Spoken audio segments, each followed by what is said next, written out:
I'm Councillor Pam Wolf, and I want to welcome you to Ward 5. This is my home, where my husband and I raised our 3 children, Michael, Alana, and Christian.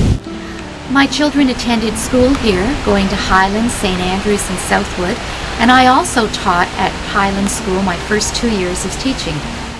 I think it's important to live in the ward you represent, because the needs of my constituents are my needs as well. My home is in a neighborhood called Dixon Hill, and that's a heritage neighborhood. My house is actually designated, and I'm working very hard to make sure that our heritage homes and buildings are preserved for this generation and generations to come. Many of the constituents in Ward 5 are very concerned about preserving the trees in a neighborhood such as this. We have a beautiful tree canopy, and one of the things we've done to preserve that canopy is plant trees such as this one. This oak tree represents the future. It is the future of the tree canopy, and it'll be here for generations to enjoy. Speeding is a major concern in our residential neighborhoods, and we're doing all we can to make the neighborhoods calmer. In some neighborhoods we have speed bumps, in others we have signs like this, "Watch for children," and we have asked the police to step up their enforcement of speed traps and monitoring our situation here.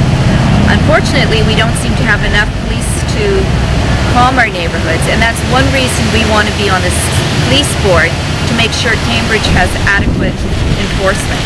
Behind me is the School of Architecture, and we have a great relationship with the staff and students in this building.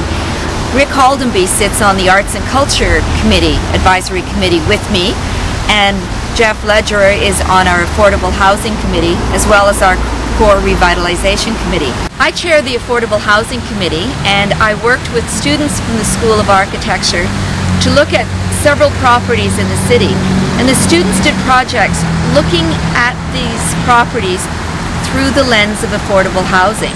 And we had some amazing projects, and many of the owners of the properties were very interested in pursuing some of the students' ideas. We're standing right now in the Sculpture Garden, which is one of the jewels of West Galt, Ward 5.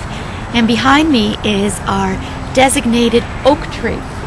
This oak tree survived the flood in '74. And if you look at the base, it's being built up. And it's the only designated tree in Waterloo region. And I hope maybe the first of many trees, because many of our trees are extremely significant to our social history and of course to our environment. Here we are still in the Sculpture Garden, and as you can see, it's very beautiful and green. This is one of the only green spots along the river, which surprised me when you take an aerial view. Some people thought that the theater, which will be across the street, should have been here. However, the footprint of the theater and the production facilities would have wiped out this green space. Now, once people have been to the theater, they can simply cross the street and enjoy this beautiful garden. This is the actual site for the Cambridge Centre for Performing Arts, which will be managed by Drayton Theatre. The theatre will bring up to 50 full-time jobs and several seasonal jobs, because not only will we have the theatre, but we will have the Drayton production facilities, ticketing, marketing facilities, all right here in Cambridge. A city of 127,000 people deserves its own performing arts complex. Not only will the theatre be here for Drayton, but it'll be here for us to use. This is Southworks, one of my favorite places to shop.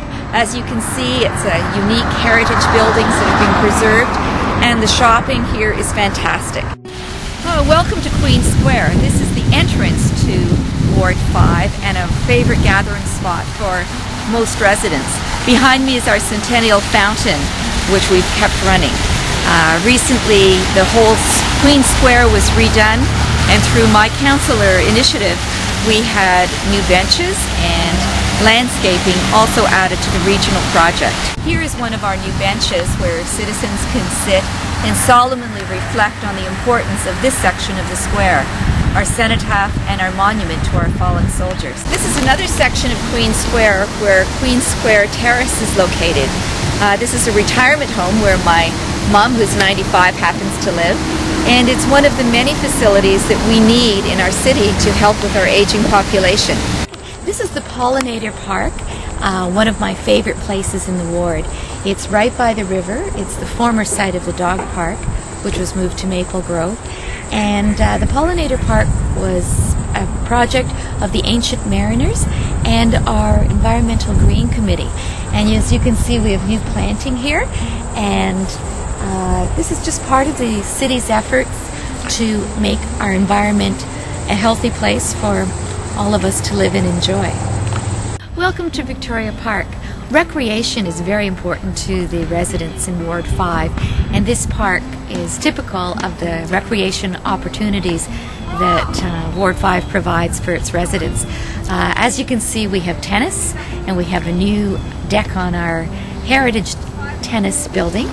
We have a cricket pitch out the front, and we have a baseball diamond, as well as acres of forest and trails behind, which are often used for BMXing and just people strolling through the woods. On October 25th, I hope I can count on you for support. Ward 5 deserves strong, experienced leadership, and I am the person who can provide that.